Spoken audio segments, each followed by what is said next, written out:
27 como Dia do Motociclista, né, em homenagem a um profissional também, a um trabalhador, né, que faleceu, enfim, era um amante de motos.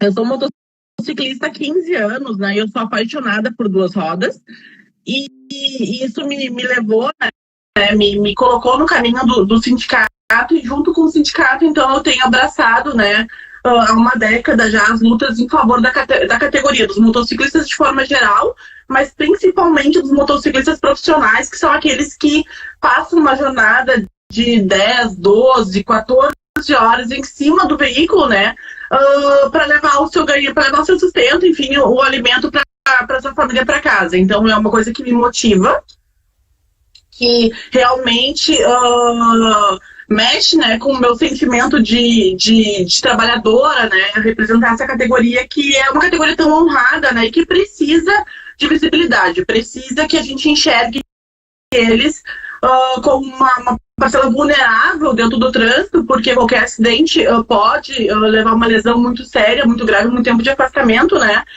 mas que é uma categoria que vive a liberdade, né, vive esse sentimento louco, maravilhoso, que é o vento no rosto, estar na cidade, conhecer novas paisagens. Enfim, o motociclista hoje, ele roda em torno de 300 quilômetros, 200, 300 quilômetros por dia, né, na região metropolitana. Conhece, vai na serra, enfim, ele conhece toda essa região metropolitana, litorânea e de serra também do Rio Grande do Sul. Então, é uma categoria que me enche de orgulho pelos desafios que supera, né, e pela união que tem. O que eu coloco, assim, geralmente para esse dia a gente faz todo ano. Nos últimos 7, 8 anos a gente tem, então, um evento no sindicato, que é o evento do Dia do Motociclista, onde a gente faz um almoço prolongado, né? Então a gente faz sempre um bolo, sorteio de brindes, leva palestrantes, né? Sempre das 10h30 da manhã até as 4 da tarde, que é para contemplar, né, todos os horários de folga. Uma vez que eles almoçam em horários meio alternativos para quem faz a PP de lanches, enfim, né, não consegue ir só no horário do meio-dia. Então a gente sempre faz isso. Esse ano, devido à pandemia, então, a gente não vai ter esse evento, né? A gente optou por não fazer, a gente ia fazer um sorteio online, enfim, mas a gente optou, então, por fazer esse sorteio, fazer essa retomada de contato posterior à pandemia, para a gente ter, então, esse contato, né, com a categoria. Esse evento é sempre aberto para sócios e não sócios, porque a gente tenta, né, alcançar o maior número de profissionais. E profissional não é só aquele que participa do sindicato, profissional é todo aquele que ganha seu sustento em cima da moto e que está buscando de uma forma ou de outra, né, atender a todo o regramento que a gente tem a nível de Brasil. Mas, assim como a sobre motos, né, a gente vai ter que adiar um pouquinho mais esse evento. De repente a gente consegue unir, né, numa grande data. Quem sabe a gente consiga. De repente, né? Deixa eu te perguntar uma coisa, Gabi. Olha só, eu queria saber hoje, atualmente, em Porto Alegre, quantos são motoboys, quantos motoboys atuam em Porto Alegre, aqui em Porto Alegre? Tu sabe que esse é um dado que nem a própria PTC vai ter certo para te passar veículo, e grande parte dos trabalhadores de aplicativo, eles não têm ainda o curso, eles não têm o veículo emplacado com placa vermelha, né? Sim. Mas tem uma estimativa geral que em torno de 35 mil agora, tá? Nós éramos em torno de 18 mil há 2 anos atrás. Esse número praticamente dobrou, né? Em decorrência da grande crise econômica, né? Que tem se estabelecido já há mais de um ano no país. Eu tive conversando com o pessoal da PTC e parabéns, porque vocês conseguiram, porque eles estão vendo vocês de uma outra maneira, com muito respeito, porque como agora tem observatório, tem a parte da escola que é da vida e tudo, está sendo feito esses levantamentos de acidentalidade. E sempre que a gente via, vamos dizer assim, há uns 5 anos atrás, é que quem eram acidentados sempre era o motoboy. Não.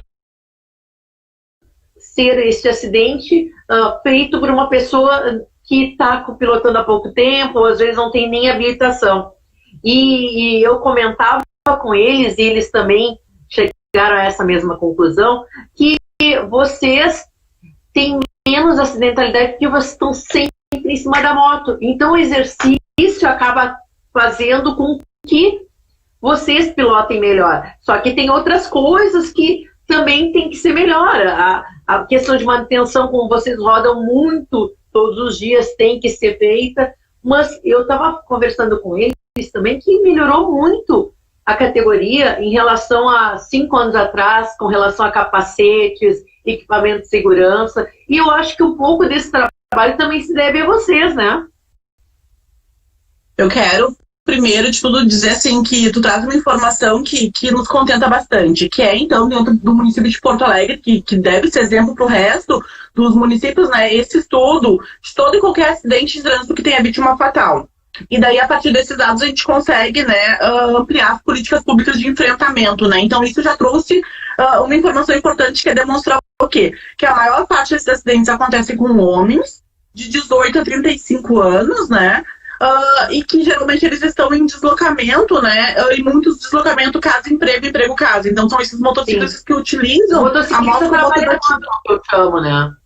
Exato, é o motociclista que utiliza a moto como uma opção ao transporte público, né? Então a gente já tem dois lados, que a gente precisa melhorar o transporte público, né? E precisa focar nesses não profissionais, em termos de enfrentamento, né? E demonstrar que o perfil de risco é esse, né? Porque quando a gente falava de acidente de trânsito, antigamente pensava no motociclista profissional, no motoboy, motociclista, né? O problema são os motoboys. E a gente conseguiu ver que eles participam em menos de 8% dos acidentes, né? Nós perdemos, sim, nós temos acidentes muitas vezes graves, com lesões permanentes. Nós temos um colega do Sindimoto mesmo, que ele teve um acidente a 2 quadras de casa, é o Marcelo Ninja, né? Ele estava a 2 quadras da casa dele, ele teve um acidente de baixa velocidade, areia na pista, depois daquelas chuvas de verão, né? 10 da manhã. E ele levantou e foi mexer na moto, teve uma lesão muito grave na coluna, ele está cadeirante ainda, ele está cadeirante. Então, eu conheço ele participa de eventos. Isso, em processo de reabilitação, ele está há 2 anos já cadeirante, e ele é uma demonstração clara, assim, de que a categoria se envolve, assim, a gente não pode relaxar nem um minuto, nem num trecho que a gente conheça muito, numa rota muito de colegas que foram envolvidos em acidentes, né, de motoristas que passaram o sinal vermelho, motoristas embriagados, pedestres, vou repetir bastante, porque pedestre tem, porque assim, as pessoas acham que, principalmente vocês, quando eu digo vocês, eu vou botar a Gabriela, porque ela também vocês são ninjas, assim, tipo, a pessoa vem, cruza, eu vou lá, vou frenar a moto e vou conseguir, sabe, vou conseguir passar isso. Eles são provocados por pedestres que estão no celular, idosos. Sabe,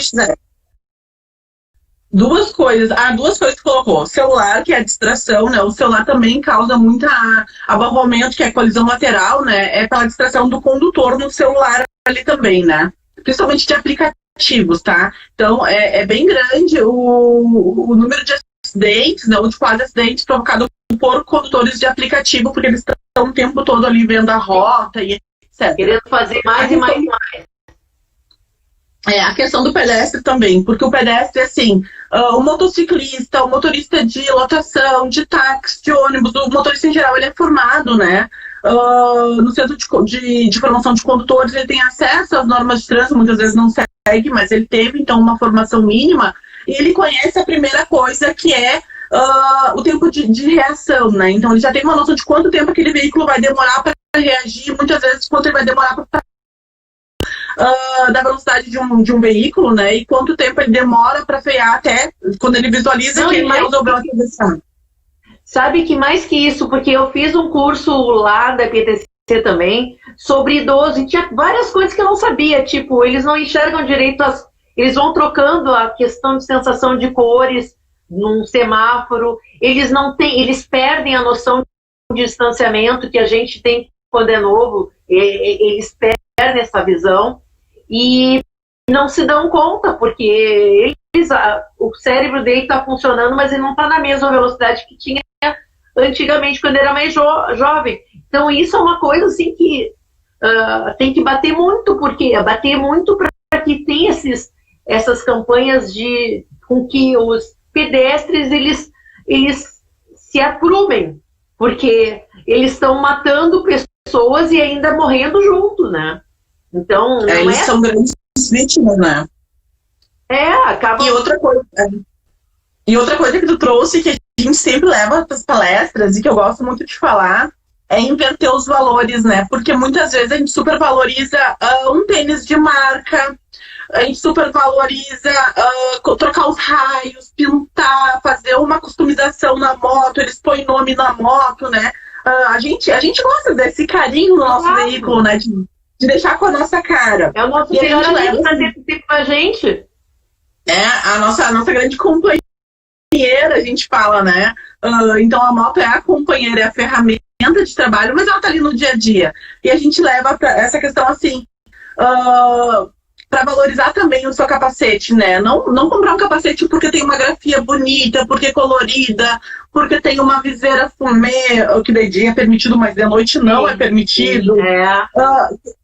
A gente valoriza assim, ó, a questão da resistência do capacete, e a gente sempre leva um link que tem os testes de resistência dos capacetes. Tem um teste do Inmetro, né, que testou várias marcas, e eu nem vou usar o teu espaço aqui para falar de marcas, né, mas tem disponível no YouTube demonstrando quais são as marcas mais seguras, ou seja, que resistem mais do que se abrem. Exato. E a gente tem um capacete que a gente é cortado, o capacete ele é partido e demonstra como é feito por dentro, que é uma espessura de...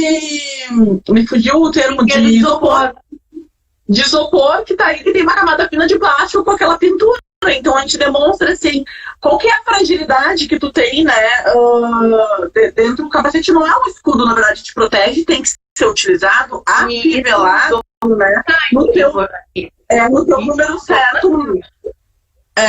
E traz essa questão para eles investirem num capacete que não seja só bonito, mas que seja resistente. E que tome o cuidado, assim, que se o capacete caiu de uma altura acima de 1 metro, não importa se ele não rachou, se ele tem só 1 ano, ele está inutilizado, porque o impacto já fragilizou, então, o que ele tinha para proteger. E a gente tem tido uma mudança de comportamento.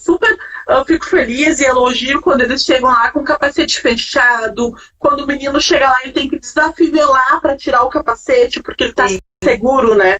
A gente já teve um associado nosso que ele só não morreu porque no veículo de trás dele, na Ipiranga, havia um casal de médicos. Então ele caiu, ele estava com a cinta jugular frouxa e esmagou a traqueia. Exato, e a sorte dele é que atrás dele vinha um casal de médicos, tinha saído do plantão. E eles fizeram uma traqueostomia na via. E ele conseguiu sobreviver. Ele ficou muito tempo com a traqueostomia ainda aberta, enfim, teve um caminho longo de recuperação. Mas a gente precisa contar, exposta ao risco, né? Mas que não é super-herói. Então eu tenho essa questão de não deixar com que eles se enxerguem como super-herói, porque eles não são de ferro. Se machucam, nós nos machucamos como seres humanos, né? Então a gente precisa trazer esses casos, né? Para que eles... a fim de só retirar lá o auxílio que vai ter do DPVAT porque caiu, né? Porque isso aí também tem esse estigma. Não, o motoboy quer cair por causa disso. Só um pouquinho, gente. Quem é que quer cair e a família depender dessa pessoa? Porque eles ficam o tempo todo na lida, né? Isso é muito complicado. Mas eu realmente, isso é uma coisa que eu gostaria até de colocar para ti, que visualmente a gente já verifica que os motoboys estão utilizando... Vamos falar motofretistas, tá? Não vou tirar a palavra motoboy, motofretistas, senão eu já conheço. Essa é a parte boa quando a gente entrevista alguém que a gente conhece. A gente já olha o olho aqui, ela tá conversando. Gisele não é... É que nem me chamar de eu sou motoqueira, né? É que nem chamar de motoqueira, né? Então, sabe né? Sim, ninguém gosta de ser motoqueiro. Sim, então, assim, os motofretistas têm um trabalho sério e eu vejo que eles têm melhorado muito a questão, inclusive dos próprios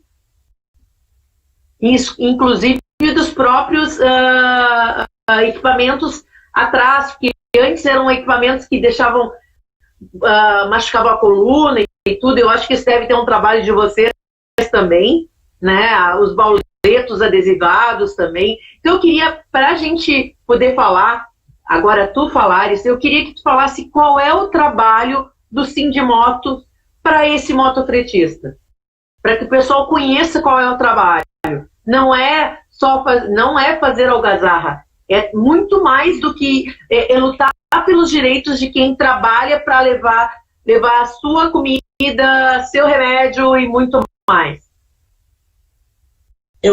A categoria, ela entende esse momento de profissionalização, tá? Existe uma lei que é lá de 2009, né, que nem não foi colocada totalmente ainda em vigor pelos municípios. Tem município que se omite, tem dificuldade na hora de fazer a regularização do veículo, a emissão dos alvarás, porque é uma categoria que grande parte dela está autônoma, está como profissional liberal, seja pela realidade nova dos aplicativos, ou seja por uma demanda de mercado e pelas próprias empresas não quererem, né, ter esse veículo direto com registro de carteira. Enfim, muitos trabalhadores entendem a importância de se regularizar. Uma parcela ainda não, mas bacana. O sindicato tem um papel, então, legalista, tá? De auxiliar a categoria a cumprir a lei.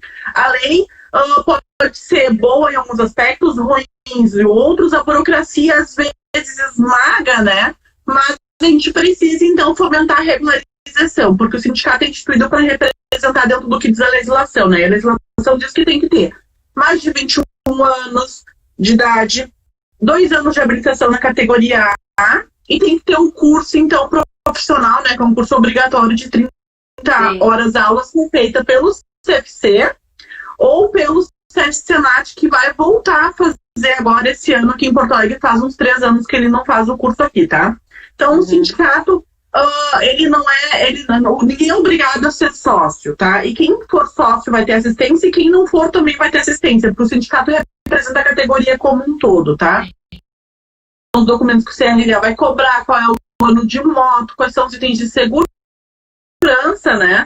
E auxilia também os não empregados, né, os autônomos, a organizar a documentação para emitir o alvará do município, porque eles precisam, então, ter essa concessão, né, do município para regularizar o seu veículo. A gente faz, então, além da representação que um sindicato faz, que é de negociação coletiva, de termos salariais, de condições de trabalho, de fiscalização das empresas, né, sejam elas contratantes ou sejam elas tomadoras de serviço, a gente ainda auxilia nessa questão burocrática da regularização dos profissionais e dos veículos à lei, tá? Então, são 2 momentos que o sindicato age. Um momento é a questão trabalhista, de negociação coletiva, de legislação de trânsito, né? E ainda a gente tem o Walter, que também é instrutor, né? Que faz diversos cursos, faz CIPAT também, que são as semanas de prevenção de acidentes de trabalho, né, nas empresas, sem custo nenhum. O sindicato vai voluntariamente levar, então, a cartilha do Sindimoto, tu conhece já, né, que a gente fez em parceria com o Detran e com a IPTC, uma cartilha bem ampla, trazendo ali diversas informações. Não está na minha mão agora, depois eu mostro pro pessoal a cartilha.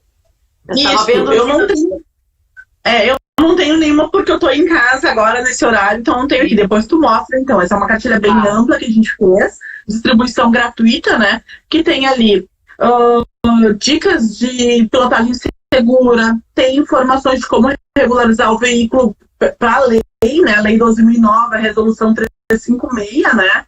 E tem ali também algumas questões de legislação trabalhista, né, dizendo o que é o vínculo, quando deve ser anotado em carteira, o que é o profissional autônomo. Então, a gente compilou essas informações. A gente faz campanhas ainda de conscientização, a gente faz um documentário bem bacana, dia, os seus sonhos, o que eles já conquistaram trabalhando de motociclista, né? Porque o motociclista, ele realiza também em cima da moto sonhos da sua vida. Compraram casa na praia, compraram um carro, formaram os filhos, se formaram. Então a gente conta essas histórias para humanizar. A ideia, assim, não é só contar o que esse profissional conquistou trabalhando, o que ele ganhou de dinheiro, e sim que há uma vida atrás daquele capacete. Que sobre umas rodas que tem um pai de família. Uma coisa que eu acho interessante também é que vocês têm várias parcerias com várias farmácias, vocês também ajudam no microcrédito, vocês fazem algumas coisas muito legais, que vocês têm o guia do motociclista, eu consegui na internet, por isso que eu estava olhando para o lado, tá? Eu estava procurando aqui. Eu consegui, daqui a pouquinho eu vou mostrar para vocês. Vocês têm várias assistências para esses motoboys, e uma coisa que eu também percebi, que o trabalho do Sindimoto também fez com que, antigamente, isso mais de 8 anos atrás, quando se contratava um motopretista, a pessoa começava a impor que a gente tivesse que fazer 10, 20, 30 entregas, quando que só se ele fosse seguir naquela meta. E eu vejo que, nesse caso, o sindicato, ele trabalhou brilhantemente para que isso essa cultura fosse parada, porque no momento que tu começa a instigar a pessoa a ter mais entregas, tu instiga também a ter mais acidente, a ter menos verificação da sua moto, a ter menos troca de óleo, a menos troca de pneu, porque tudo isso ele copta como tempo para ele fazer. Ele tem que ter tempo para que ele deixe a moto dele em ordem. E, no caso de moto, essas coisas são fundamentais, porque é uma conjunção de pessoa e moto. Se uma delas não está bem, seja o motopretista ou a moto, tem grande possibilidade de ter acidentalidade. Então, eu queria que tu comentasse essas bandeiras que vocês levantaram, e depois eu quero entrar num outro assunto que é mais polêmico. Vai lá. Deixa eu falar, então, tem uma lei federal, tá? A gente participou, tu estiveste conosco lá na audiência pública em Brasília, em 2013, tem uma revista do Senado, que é revista até o nome da revista, que foi, então, fez um documentário, então, da realidade em todo o país. Na sequência, então, foi sancionada uma lei, que é a Lei 12.436, que restringe toda e qualquer prática, né, que estimule, né, a velocidade, que obtenha o pagamento só por banda, ou que faça ranqueamento, né, de entregadores. Então, a gente tem feito um trabalho bem forte de notificação das empresas, com a empresa, colocando a legislação, que existe multa, que ela está colocando em risco o colaborador. A gente faz um trabalho de sensibilização, orientação e informação. Se isso não for o suficiente, né, então a gente faz a denúncia no Ministério Público do Trabalho, que pode aplicar a multa, né, ou que pode aplicar até sanções mais graves. Geralmente se aplica multa, na verdade, porque a legislação traz uma multa, então, que vai de 300 a 3 mil reais por trabalhador. Então, a gente tenta adequar na via administrativa, porque o sindicato sempre vai prezar pela conversa, pelo diálogo, né? Não havendo sucesso, então, a gente vai criar outras opções de adequação da inconformidade. Mas mais do que isso, mais do que sensibilizar a empresa, a gente precisa sensibilizar o trabalhador. Então, a gente tem feito um trabalho de base, demonstrando, né, a importância de que ele cuide do veículo, que ele cuide da sua saúde, né, para que ele possa continuar trabalhando. E a gente está fazendo, na verdade, nós estamos apoiando a realização de uma pesquisa, Gisele, bem ampla, tá? Que é uma pesquisa fase do estudo da saúde dos motociclistas. Então, eles fazem um exame, tá? Agora as coletas estão suspensas devido à pandemia, né? Mas antes da pandemia, então, a gente já conseguiu alguns resultados. Então, eles vão lá, fazem gratuitamente o exame de sangue, eles colocam dentro do baú, na moto, né, um coletor de poluentes para fazer, então, uma conscientização do grau de poluentes que eles estão sendo expostos durante o dia, né? E também da questão da sua saúde, do seu colesterol, da glicose, da pressão. Então, a gente conseguiu conscientizar vários que tiveram exames alterados, né, a cuidar desse momento de saúde, porque muitas vezes não é só o risco de acidente, é a própria condição de saúde. Nós fizemos um projeto chamado Raio-X em Canoas, no qual a gente pegou também os motofretistas. E muito problema, porque a pressão alta é uma coisa que tem pessoas que sentem, tem outras que não. Muito problema de glicemia, sobrepeso, porque eles ficam comendo mal o tempo inteiro. Tu tá me escutando bem? Sim. Tá, ótimo, porque eu não estava te escutando mais. Depois que tentaram me ligar aqui, o meu externo ficou ruim. Por isso que eu coloquei o microfone. Então, assim, tudo isso faz com que também piore a performance. Então, eu acho que hoje, nesse dia tão importante, é fundamental que as pessoas entendam que ser motofretista não é simplesmente querer pegar sua moto e sair por aí fazendo teleentrega. Apesar de estar sem dinheiro, apesar da pandemia. É muito mais que isso. É você ter o cuidado com o outro, é você usar equipamento e você ter cuidado consigo mesmo. E é fundamental esse serviço que vocês estão fazendo. Uma outra coisa que eu queria que tu comentasse é o seguinte, a gente está na metade do tempo. Eu queria que tu comentasse sobre essas manifestações e me explicar o que são de fato essas manifestações que estão tendo sobre os aplicativos de motofretistas. Primeiro eu queria contextualizar um pouquinho, né? Tá. Como o sindicato coloca nessa situação. O sindicato é o órgão representativo dos empregados motociclistas, tá? Então, lá pela legislação, pela carta sindical, a gente representa os empregados, que é aquele trabalhador que tem carteira assinada. Sim. Mas é óbvio, né?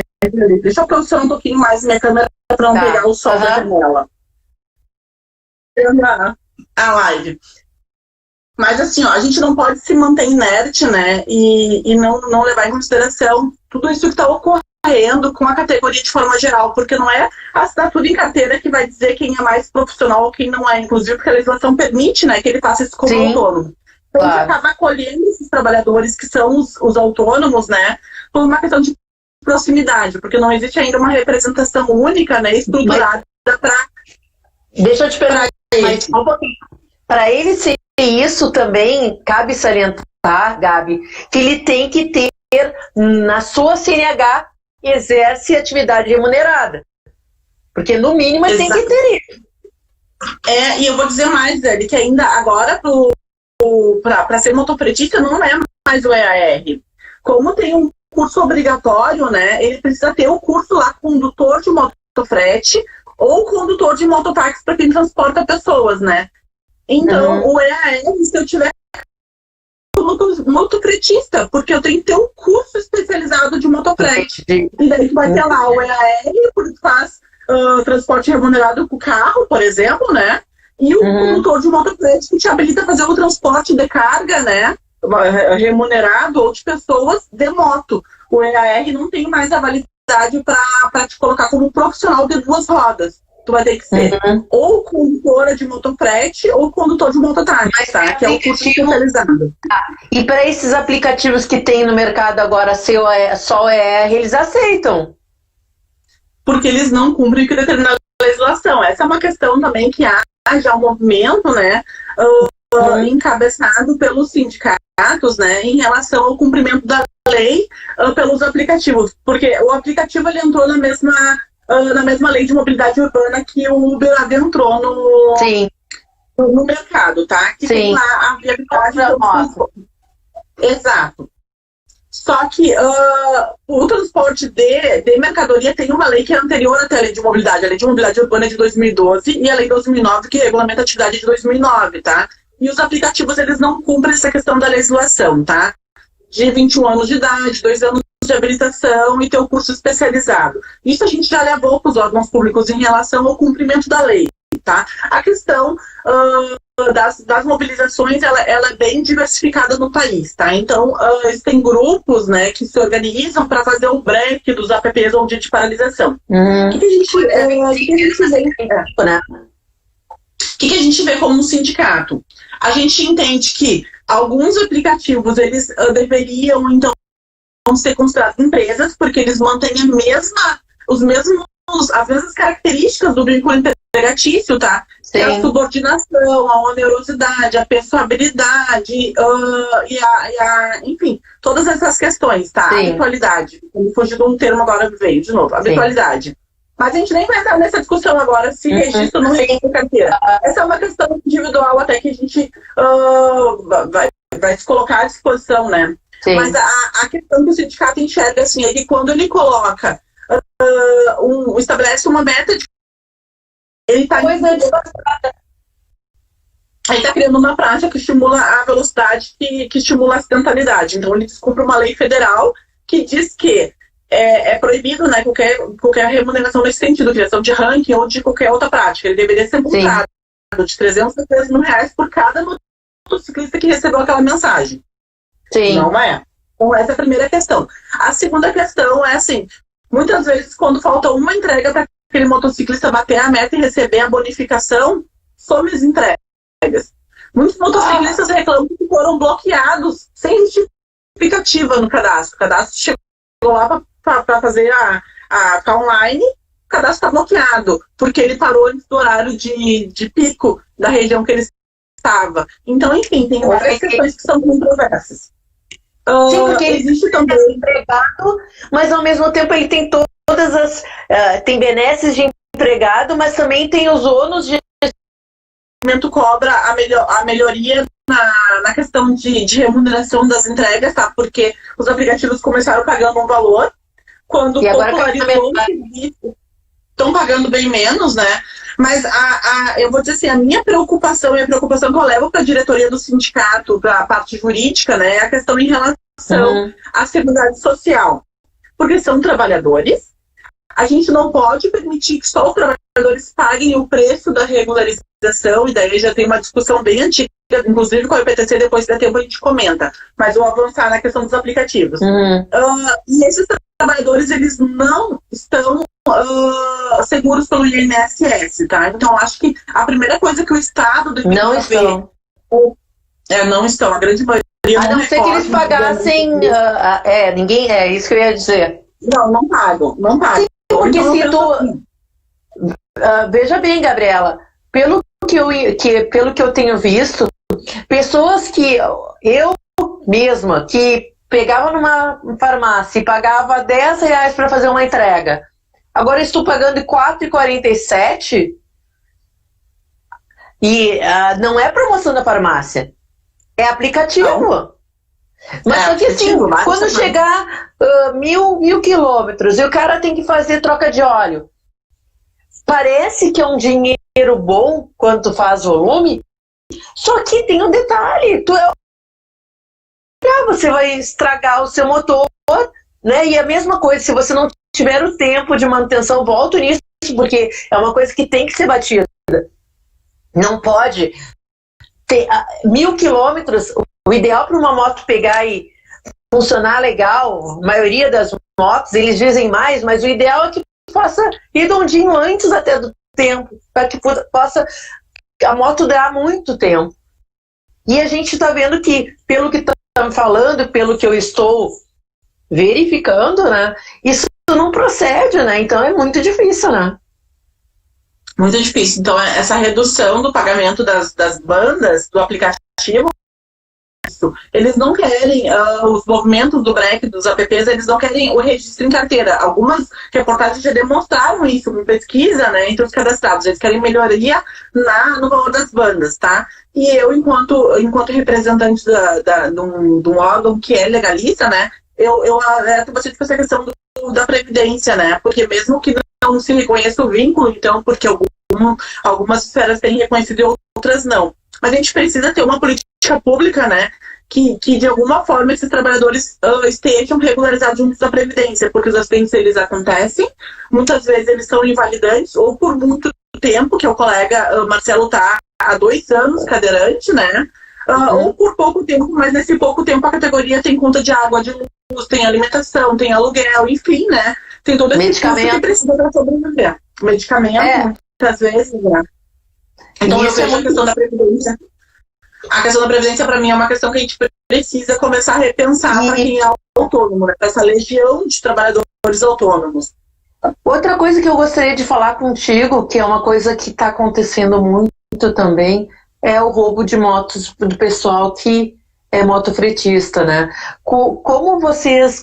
Tu tem esse levantamento? Como é que se processa aí para poder ajudar o pessoal? Se vocês também têm alguma parceria com seguradora, como é que funciona?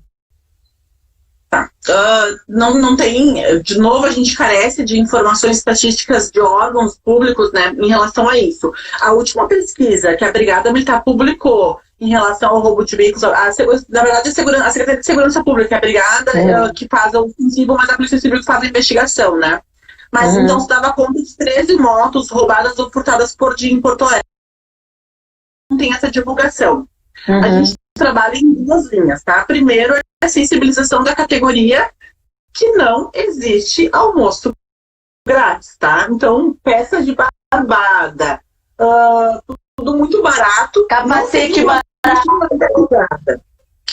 Não tem uma origem legalizada, tá? Então, a gente faz esse primeiro alerta, que não existe almoço grátis, né? De algum lugar essa peça saiu, e assim como ele roubou do outro, tu pode ser a próxima vítima, tá? Então, a gente faz esse alerta para a categoria não comprar peças sem procedência, tá? Então já foi feito até com o coletivo de motociclistas do bairro Lombo do Pinheiro, que eles se chamam Coletivo Motoboys 398, é um grupo bem engajado, né? Pode ser fruto de roubo, né? Peças de barbada pode ser fruto de roubo, Coletivo Motoboys 398, alerta que são roubadas 8 motos por dia em Porto Alegre. E tem outro aqui. Vocês têm um trabalho social agora atualmente muito bom, hein? A gente vai tentar ajudá-los aí, que vocês estão buscando apoiadores para doação de álcool gel 70% e máscaras para os motofretistas, é isso? Isso, nós no início da pandemia nós distribuímos mais de 500 kits de álcool gel, eram um álcool gel, e toda vez que eles vão lá no sindicato a gente recarrega, porque era de bolso, né? E a gente sempre diz, quando acabar, vem aqui que a gente recarrega de novo, não fica sem. E cada kit tinha também 2 unidades de máscaras reutilizáveis, né? O início dessa parceria foi startada pela Vida Urgente, que nos doou algumas máscaras. Depois nós conseguimos de outras empresas parceiras, né? Escritórios também parceiros, doação de mais máscaras e mais álcool em gel. Então a gente faz essa distribuição. Quem tiver doações pode entrar em contato com o sindicato. A gente pode entrar em contato comigo. Eu vou lá e já aviso também a Gabriela, se não souberem como entrar em contato com ela, pode entrar em contato com ela. O melhor presente que hoje, você que está no dia do motociclista poderia ser, já tivemos aqui um padre dando bênção, a IPTC e tudo. Se você quer fazer alguma coisa pelo motociclismo, hoje, entre em contato comigo, vamos tentar arrecadar o máximo possível de álcool em gel e máscaras, essas máscaras que podem ser reutilizadas, para a gente entregar aí para vocês, que eu acho que pode ser... Vocês hoje são a linha de frente. E eu diria que mais ainda que... mais não, no mesmo nível que o pessoal da saúde, porque vocês é que estão levando, às vezes, até saúde, né? De um lado para o outro. Medicamentos. O motociclista, sim, ele transita todas as áreas, né? Ele leva desde o medicamento para quem está doente, quem está afastado, com Covid ou com qualquer outra doença, né? Que não esteja saindo, pessoa idosa, grupo de risco, leva alimentação, documentos, enfim, a gente transita em todas as áreas, peça de veículo, então a gente está na linha de frente. E a gente sensibilizou bastante a categoria para que eles mantivessem o cuidado. E nosso desafio maior, diz ele agora, por incrível que pareça, está junto às empresas que não tinham uma estrutura de delivery montada e que, por questão da pandemia, né, eles tiveram que montar às pressas. Porque essas empresas não dispõem de um local adequado para que os trabalhadores possam... Uma garagem com todo mundo junto para pegar as entregas, saírem, socializarem junto. Ou um cartazinho bem bacana que diz assim, proibida a entrada de motoboy. Eles te entregam na porta do estabelecimento a tua entrega, né? E não tem um ambiente para que tu te higienize entre uma entrega e outra. Então a gente tem sensibilizado e notificado bastante as empresas nesse sentido. Diz assim, que o motociclista, ele está se expondo e está expondo um risco cruzado também entre um cliente e outro. É no mínimo o que essas empresas precisam fornecer, né? É o álcool gel portátil para que ele carregue junto entre uma entrega e outra, né? A máscara, para quem tem um empregado fixo, tem que fornecer no mínimo 4 unidades de máscara. Sim, porque de 2 a 2 horas tem que trocar. Exato, né? E um local para que ele chegue e higienize as mãos, lave as mãos com sabão, enfim, sabonete, né? Ou seja, é o mínimo. É o mínimo, porque tem que dignificar quem está trabalhando para trazer conforto para as pessoas num dia como hoje, chuva, que você não quer nem sair, que tá frio, enfim. Me diz uma coisa, vamos falar de artistas, quantas são hoje? Eu conheço algumas, né? Conheço e também percebo que o trabalho para a mulher motofretista, ele é por um tempo de vida, depois elas vão cada uma seguir no seu rumo, porque é por um tempo. Então eu queria que tu me falasse assim, hoje, quantas motofretistas que tem sindicalizadas com vocês? Eu vou te dizer assim, está crescendo, a aceitação da categoria é muito maior. Muitas vezes as mulheres tinham medo porque era uma profissão masculinizada. Enfim, o trânsito de forma geral é um ambiente, né, Gisele? Tu que transita comigo pelos cursos de formação, enfim, né? Quantas vezes eles não olham assim, tu é motociclista? Eu já escutei. Eu vou fazer um treinamento numa empresa e um condutor disse assim, eu tenho de habilitação que tu não tem de idade. Eu disse assim, bacana, senta aqui comigo na frente, então me ajuda a conduzir esse treinamento. Sim, eu já fiz isso. Vamos usar a tua experiência também, né, para somar nesse momento. Então é um ambiente que ele é meio hostil em alguns momentos, mas ele tem sempre a minha Motogirl. Sim. Ela... Eu ia dizer 19 e errar de novo, 20 anos. Eu confirmei com ela na semana passada. Ela tá há 20 anos, ela é motociclista há 20 anos. Então ela foi colocada por uma. Eu acho que ela é a mais antiga. Ela é a mais antiga do mercado. E eu tenho conhecimento que trabalha assim, é mais antiga. Pode ser que. Tinha a Lemoa, que agora não tá mais. Não tá mais, enfim. Mas essa então é uma coisa. A Ana tem 20 anos de tele, né? E a Ana se formou, a Ana é formada, ela é tecnóloga em logística, né? E ela está empreendendo agora, esse ano ela ainda faz tele, mas ela abriu também uma empresa, ela abriu uma frutaria, ó, fica a dica aí, Frutaria Provence, tem teleentrega, tá? A Ana também está empreendendo, mas ela continua motociclista. A Ana é uma defensora ferrenha, né? Do motociclista regularizado, que ela utiliza equipamento. Fazer a coisa certa, exato. E a Ana tem 20 anos de tele, tá? A Ana me adicionou num grupo, né? Que o nome do grupo do WhatsApp é As Gurias do Trecho. Até depois eu vou mandar o link da entrevista para eles assistirem. Para elas assistirem também no nosso bate-papo, porque muitas estão agora trabalhando, não conseguem parar. Essa abertura de mercado hoje, a gente tem em torno de 50 motociclistas associadas, tá? A categoria deve ser um pouco maior, mas não é tão grande ainda. Mas 50 eu acho, veja bem, na época que ela entrou, ela e a Lemoa é da mesma época dela, né? A Lemoa um pouco depois que ela na tele, mas já fizeram até um grupo, ela tinha um grupo de entrega, que era ela, a Lana, a Lemoa e a Cinderela, lembra também? A Cinderela também conhecia. Então, é isso que eu digo, para as mulheres, dessas que eu conheço, as 3 que tu falaste, eu conheço todas, assim, todas de verdade, pessoalmente, assim. E é legal porque essas mulheres que estão na tele, elas são super determinadas.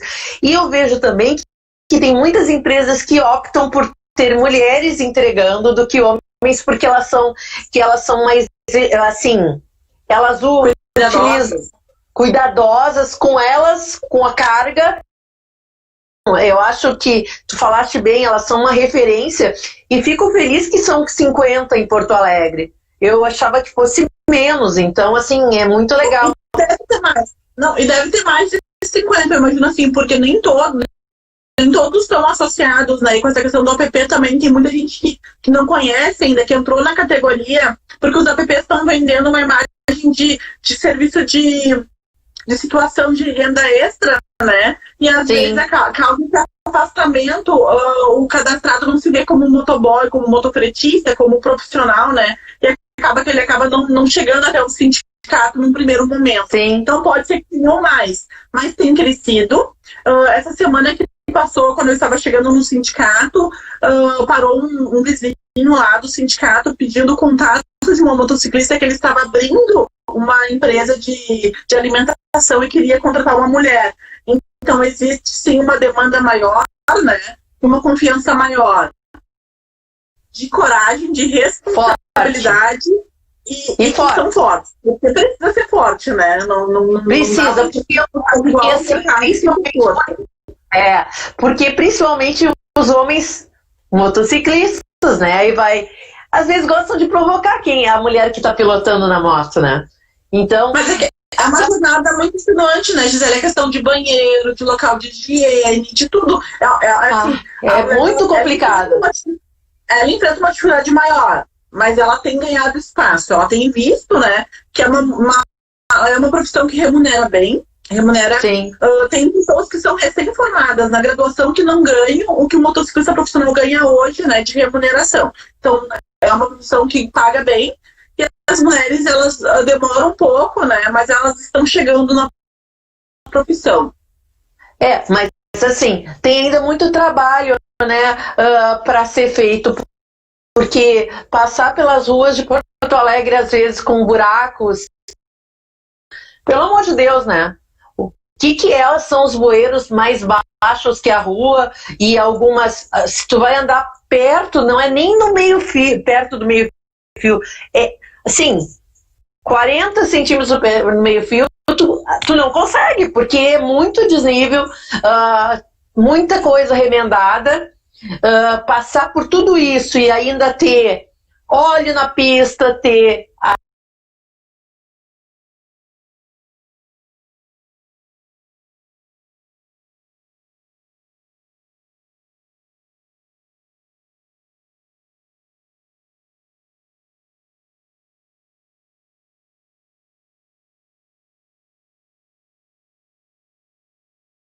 Eu fiquei segurando ele enquanto a moto... A gente vê que não dá para... Tem que ter alguém que represente, tem que ter vocês trabalhando. Fico muito feliz de novo, já conheço o Walter há muito tempo, mas tu é uma pessoa que eu vi o teu crescimento dentro do sindicato, vi de verdade, assim, porque tu é uma pessoa que sabe todas as leis que nem... Eu sou péssima para decorar número de lei, viu? Mas tu sabe todas as leis. É uma coisa super legal.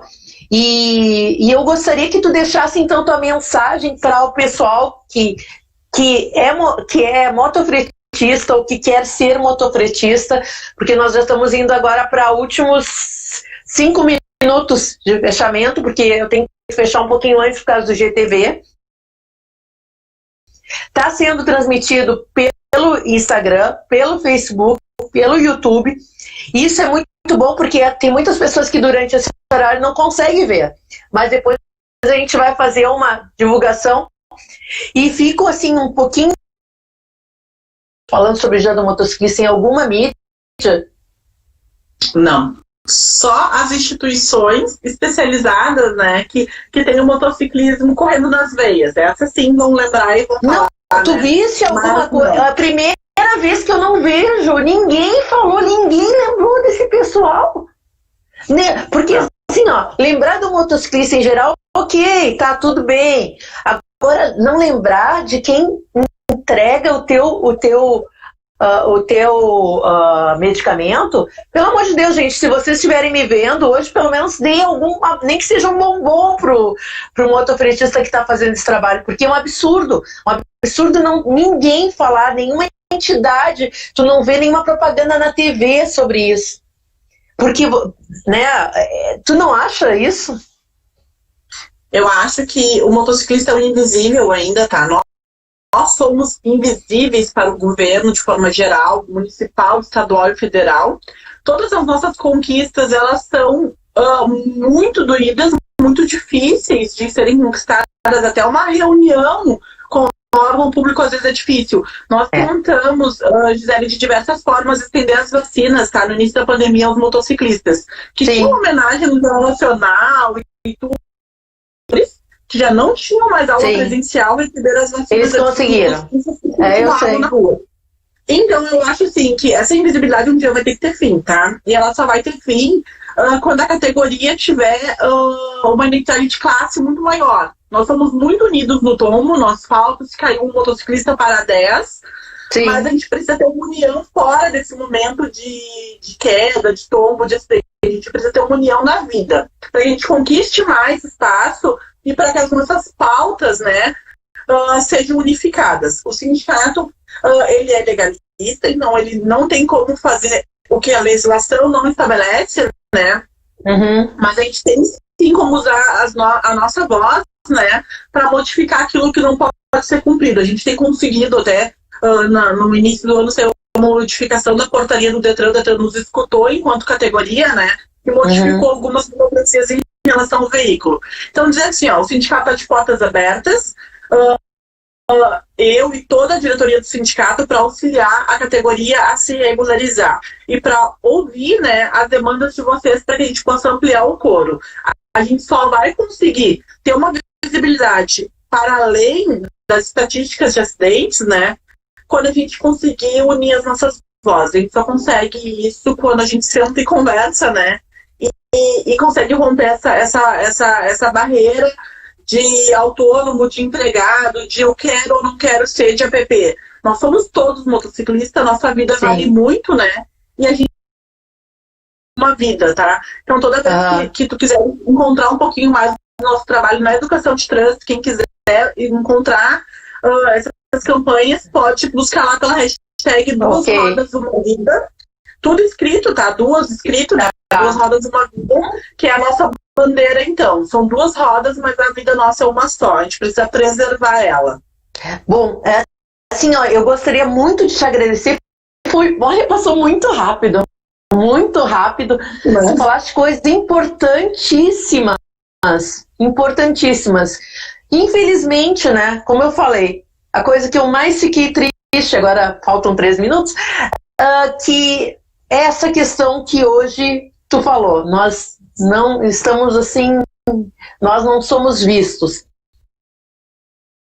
Preventivo de Covid, o motociclista deveria sim receber vacina para gripe primeiro, porque nós estamos na intempérie, ou seja, esfriou, nós sentimos, esquentou, nós sentimos.